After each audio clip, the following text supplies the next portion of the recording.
शादी के बाद पहली रात यानी सुहागरात मनाने का इस्लामिक तरीका क्या है। आज की इस वीडियो में हम आपको पूरी डिटेल के साथ एक एक बात बताएंगे कि आपको शादी के बाद पहली रात कैसे मनानी है, कौन कौन से काम आपको करने हैं और कौन कौन से काम आपको नहीं करने हैं। तो इस वीडियो को छोड़कर आप कहीं भी ना जाएं, पूरी वीडियो देखें और अच्छे से समझें। आगे बढ़ने से पहले एक छोटी सी गुजारिश है, अगर आपने अभी तक हमारे चैनल को सब्सक्राइब नहीं किया है तो हमारे चैनल को सब्सक्राइब कर लें और अगर वीडियो पसंद आए तो लाइक कर दें। शादी करना सुन्नत है और इस्लाम का एक हिस्सा है।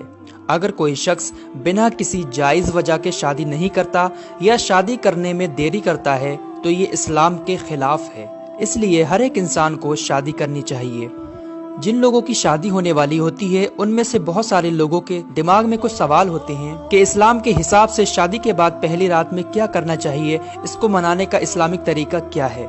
हम यहाँ पहली रात की कुछ बातें करेंगे, लेकिन आपसे गुजारिश है कि आप इन बातों को सिर्फ इस्लामिक तरीका समझने की नीयत से ही सुनिएगा। दिल में कोई गंदगी ना रखें और ना ही कोई गलत कमेंट करें। हमारा मकसद सिर्फ उन लोगों को इस्लामिक तरीका बताना है जिन लोगों को इसमें मालूमात कम है। तो चलिए शुरू करते हैं। शादी के बाद जब लड़का रूम में जाए तो सबसे पहले अपनी बीबी को सलाम करे, उसके बाद खैरियत मालूम करे और दुल्हन से थोड़ी सी बात करने के बाद उसके माथे के थोड़े से बाल अपने सीधे हाथ में पकड़कर ये दुआ पढ़े। यहाँ पर रोककर मैं आपको अपने नबी का एक फरमान सुना दूं। हुजूर सल्लल्लाहु ताला अलैहि वसल्लम ने फरमाया, जब कोई शख्स निकाह करे और पहली रात में अपनी बीबी के पास जाए तो नरमी के साथ अपनी दुल्हन की पेशानी के थोड़े से बाल अपने सीधे हाथ में पकड़कर ये दुआ पढ़े। स्क्रीन पर आपको जो दुआ दिख रही है यही दुआ पढ़ना है आपको। इस दुआ का मतलब ये है कि ऐ अल्लाह, मैं तुझे इसकी यानी अपनी बीबी की भलाई और खैरो बरकत मांगता हूँ और उसकी बुरी आदतों की भलाई और तेरी पनाह चाहता हूँ, इसकी बुराई और फितरी आदतों से। अबू दाऊद की हदीस पाक है ये, जिल्द नंबर 2 पेज नंबर 150, और ये हदीस पाक बुखारी शरीफ की जिल्द नंबर 3 सफ़ा नंबर 473 में भी मौजूद है। और एक बहुत ज़रूरी बात, पेशानी के बाल पकड़कर दुआ करने से पहले अपनी बीवी को इस बारे में बता दें कि ये हुजूर सल्लल्लाहु ताला अलैहि वसल्लम का हुक्म है, वरना जिस लड़की को मालूम नहीं होगा वो कुछ गलत ना समझने लगे। इसलिए मैं लड़कियों से भी गुजारिश करता हूँ कि इस वीडियो को अच्छे से देखें और अपने नबी के इस फरमान को समझ लें। इसके बाद अगर आपने वुजू ना किया हो तो वुजू कर लें और 2 रकात नफिल अल्लाह का शुक्र अदा करने और अल्लाह से दुआ करने के लिए पढ़िए।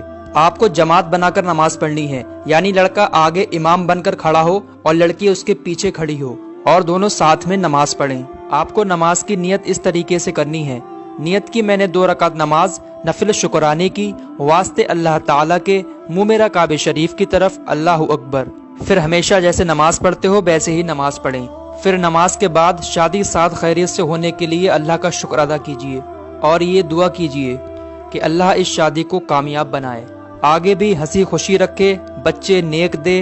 और इस तरह भी दुआ कर सकते हैं कि ऐ अल्लाह, तेरा शुक्र और एहसान है कि तूने हमें ये दिन दिखाया, हमें इस खुशी और नेमत से नवाजा और हमें अपने हबीब सल्लल्लाहु ताला अलैहि वसल्लम की सुन्नतों पर अमल करने की तौफीक अता फरमा। ऐ अल्लाह, हमारी इस खुशी को हमेशा ऐसे ही कायम रख, हमें मेल मिलाप और मोहब्बत के साथ जिंदगी गुजारने की तौफीक अता फरमा।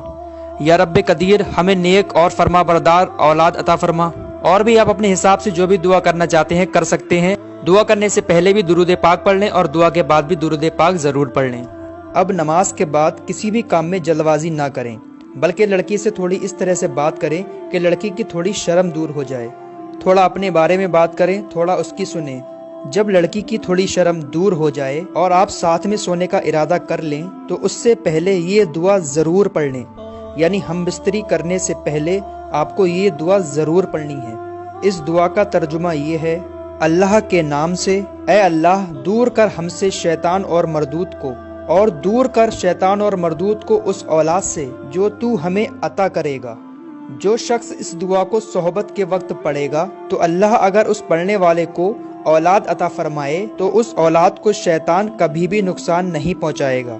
ये भी बुखारी शरीफ की हदीस पाक है, जिल्द नंबर 3 सफ़ा नंबर 85 85।